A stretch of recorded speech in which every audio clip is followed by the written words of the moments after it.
की इस प्रेस वार्ता में उपस्थित तमाम media, electronic, print and digital के सारे साथियों का मैं स्वागत करता हूं। आभार व्यक्त करता हूं कि आप अपना कीमती वक्त निकाल के इस प्रेस कॉन्फ्रेंस को कवर करने के लिए आए हैं। मेरे साथ महाराष्ट्र के हमारे लीडर में से श्रीमती प्रीति जी है, रंगा राजूरे जी है और बाकी सारे साथी हैं। मैं गुजरात से हूं, पूर्व प्रदेश अध्यक्ष, और अब महाराष्ट्र में आम आदमी पार्टी को आगे बढ़ाने का और जनता को एक दमदार विकल्प के रूप में आम आदमी पार्टी को मजबूत करने का जिम्मेदारी, रिस्पॉन्सिबिलिटी मुझे मिली है। इस अनुक्रम में मैं आगे से महाराष्ट्र में काम करने वाला हूँ। जैसे कि हर बार नगर निगम में, निकाय चुनाव में या विधानसभा में या लोकसभा में मौका देने के बाद आज भी जनता अपने आप को ठगी हुई महसूस कर रही है। जनता को ये लग रहा है कि इतने सारे नेता, इतने सारी पार्टियां मिलकर के भी उनका कोई काम नहीं कर पा रहा है। जैसे कि स्कूल की बात करो या अस्पताल की बात करो या और भी बहुत सारे मुद्दे हैं। सभी मुद्दों पे जनता को लगता है कि अब एक और नए बेहतर विकल्प की, ऑप्शन की ज़रूरत है, और वो विकल्प है आम आदमी पार्टी, हमारे आदरणीय नेता अरविंद केजरीवाल जी। तो आम आदमी पार्टी ने अब ये तय किया है कि महाराष्ट्र स्टेट में जितने भी महानगर पालिका के चुनाव होंगे, जितने भी नगर पालिका के चुनाव होंगे, नगर परिषद के होंगे, पंचायत समिति के होंगे, जिला परिषद के होंगे, जो भी चुनाव होंगे, उस चुनाव में पूरी ताकत से आम आदमी पार्टी हर सीट पे कैंडिडेट खड़ा करेंगी और हमारे जो सेंट्रल लीडरशिप है उनके मार्गदर्शन से, स्ट्रेटेजी से, मैनेजमेंट से उस चुनाव में पूरा दम लगाएंगे और जीत के दिखाएंगे। तो जब अब आम आदमी पार्टी अब बड़े लार्ज स्केल पे आगे बढ़ने जा रही है, तो मेरी महाराष्ट्र की जो भी अन्य पुरानी पार्टीज़ है, रीजनल पार्टीज़ है, उनके साथ जो अच्छे अच्छे लोग जुड़े हैं, चाहे वो वार्ड स्तर पे है, जिला स्तर पे है, पंचायत स्तर पे है, मोहल्ला स्तर पे है, बहुत से ऐसे अच्छे अच्छे लोग हैं जिनसे मेरा मिलना हुआ, जिनसे बात हुई। हमारे कार्यकर्ताओं के भी टच में बहुत से लोग हैं। वो भी ये मानते हैं, वो भी ये समझते हैं कि जो भी पार्टी में आज वो काम कर रहे हैं, वो पार्टी, उनकी खुद की वो पार्टी जो है वो अब डिलीवर कर पाने की क्षमता में नहीं रही है। अब वो पार्टी डिलीवर नहीं कर सकती है, चाहे कितनी भी बार पावर में आ जाए। तो मेरी उन सारी पार्टियों के सारे जो अच्छे अच्छे लोग हैं, ईमानदार लोग हैं, जो महाराष्ट्र के लिए कुछ करना चाहते हैं, महाराष्ट्र को आगे बढ़ाना चाहते हैं, ऐसे सारे दूसरी पार्टियों के लीडर्स को रिक्वेस्ट है कि आप आइए, ईमानदार आम आदमी पार्टी के साथ जुड़िए।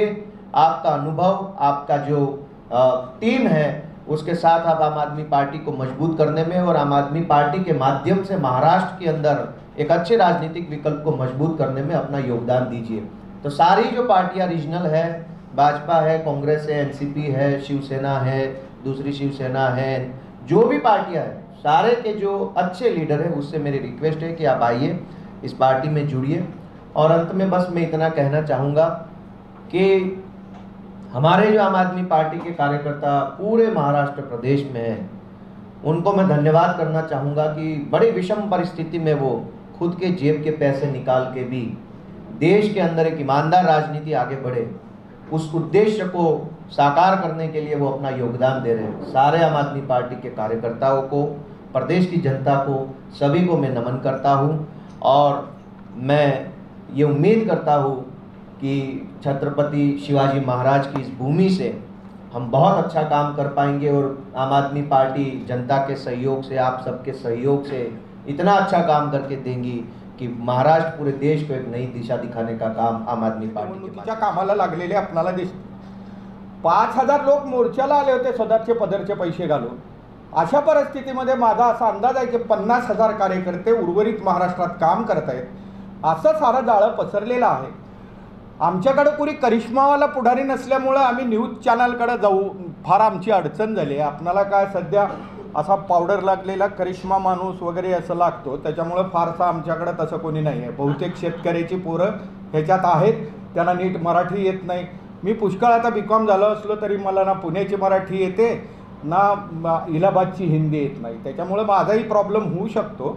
अशा अनेक क्षेत्रामध्ये काम करणाऱ्या कार्यकर्त्यांची संख्या आपल्याकडे प्रचंड आहे। मीडियाला मी आज सांगतो की येणाऱ्या स्थानिक स्वराज्य संस्थांमध्ये आम्ही तुम्हाला रिझल्ट करून दाखवू आणि त्या रिझल्टच्या जोरावर अरविंद केजरीवाल जसं यांच्याकडे सुरतला 27 लोक निवडून आल्यानंतर अरविंदजींनी लक्ष घातलं, तसं आमच्या महाराष्ट्रामध्ये 2-3 आकड्यावर तुम्हाला लोक निवडून आलेले दिसतील, 3 आकड्यावर.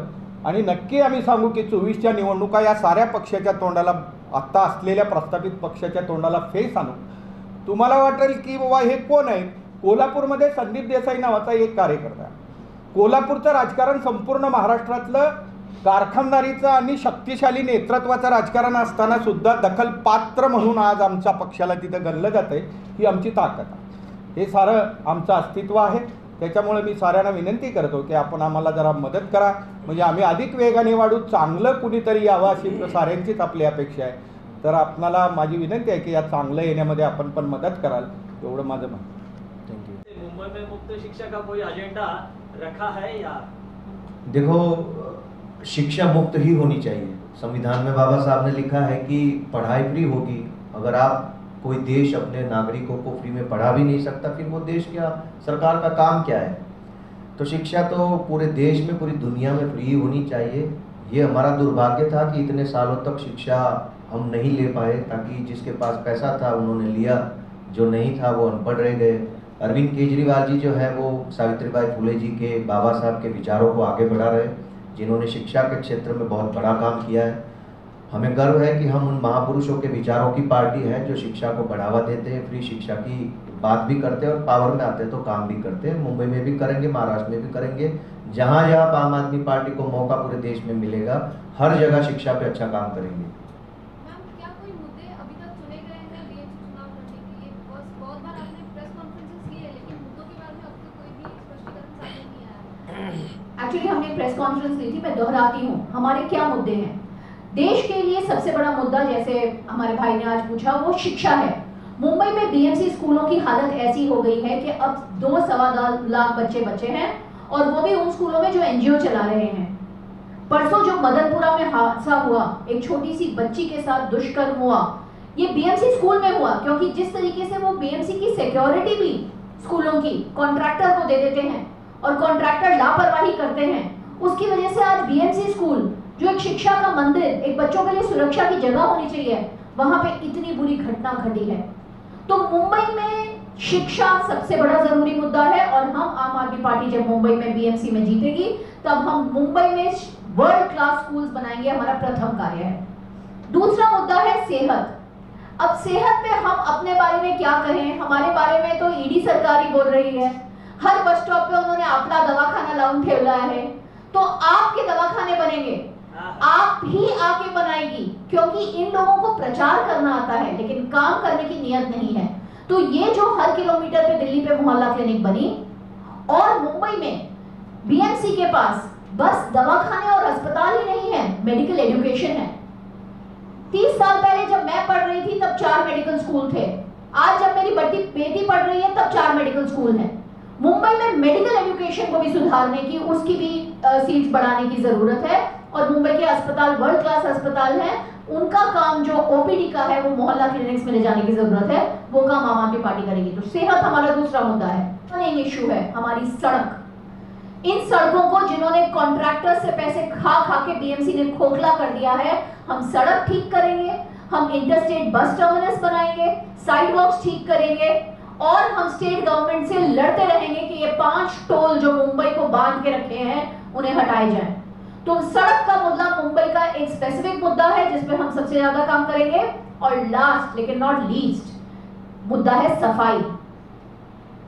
बस 30% सूएज हमारी ट्रीट होती है, 70% हमारी नदियों में और समुद्र में पटक दी जाती है, जिसकी वजह से आज कोली समाज फिशिंग नहीं कर पा रहा.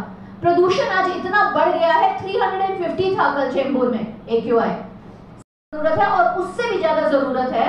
अंग्रेजों के समय से लेके आज तक हमने सूएज लाइंस नहीं बढ़ाई है मुंबई में. आज बीएमसी का कोई भी टॉयलेट देख लो, वो सूएज लाइन से कनेक्टेड नहीं है.